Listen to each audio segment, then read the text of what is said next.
The Fat Loss Coach presents Most Diets and Exercise are Poor Weight Loss Partners.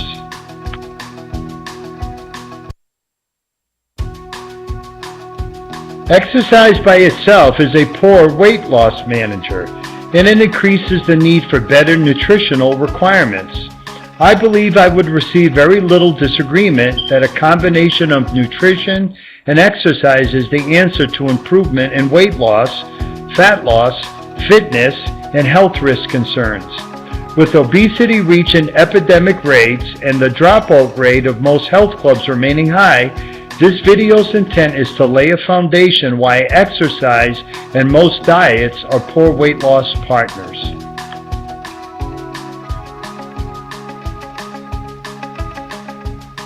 Over the last 3 decades, I've seen extreme changes in macronutrients, proteins, carbohydrates, and fats, combination in our quest for the ideal weight body.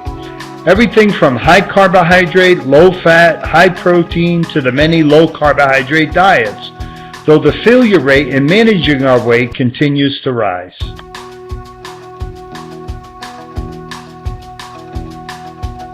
Understanding how our muscles use calories we eat as fuel for muscle contraction is the first step in knowing what to do and what not to do. A basic nutritional knowledge tells us that proteins repair and rebuild cells, carbohydrates energize cells, and fats provide hormonal function for cells.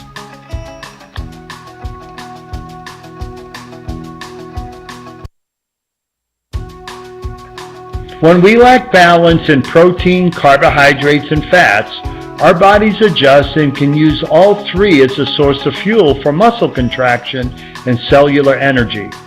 Though energy is needed for all cellular function, the focus of this video is muscle contraction during weight loss.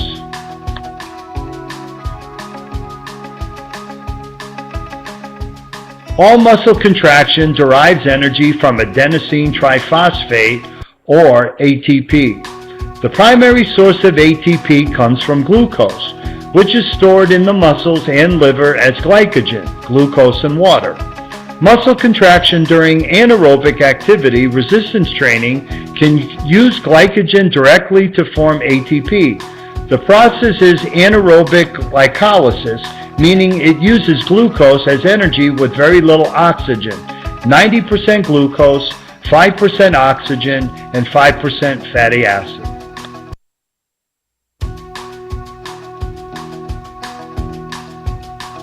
Our muscles only store enough ATP for short periods of muscle contraction. When depleted, leads to muscle failure. The rest period between weight training sets allow additional ATP to be produced. During early stages of aerobic exercise, ATP again is created primarily from glucose until the heart and lungs provide enough oxygen to the muscles to allow fatty acids to be used to create ATP. This is why it is so important to do resistance exercise prior to aerobic exercise. So there you have it. During resistance training and the beginning stages of aerobic training, the primary source of fuel is glucose.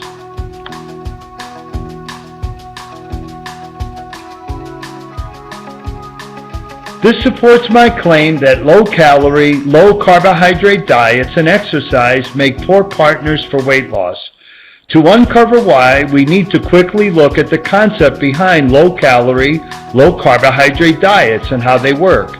Any diet that provides 100 grams or less of carbohydrate daily, this video classifies as low-carbohydrate diets.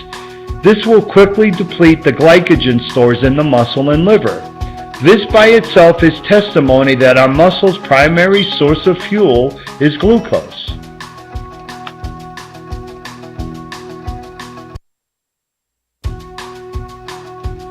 Fatty acids stored in the adipose tissue, fat cells, are now released into the blood and processed by the liver, and some are turned into glucose, glucogenesis, and some remain fatty acids, and both provide ATP for muscle contraction.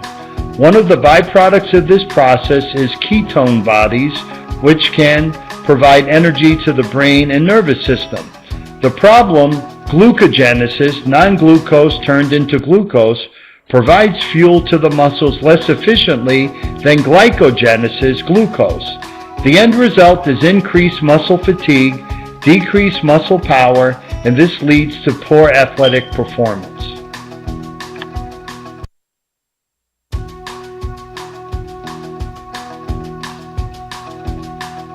So why would someone go on a low-calorie, low-carbohydrate diet, especially when exercising? Because the initial weight loss that comes from the glycogen depletion is believed to only be fat loss. We have become so focused on weight loss that any weight loss is seen as good.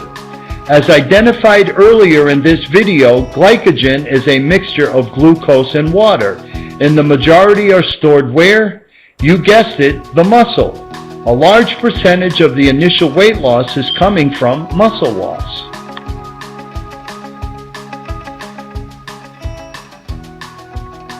I don't think any exerciser's desire is to have smaller muscles as a result of their exercising.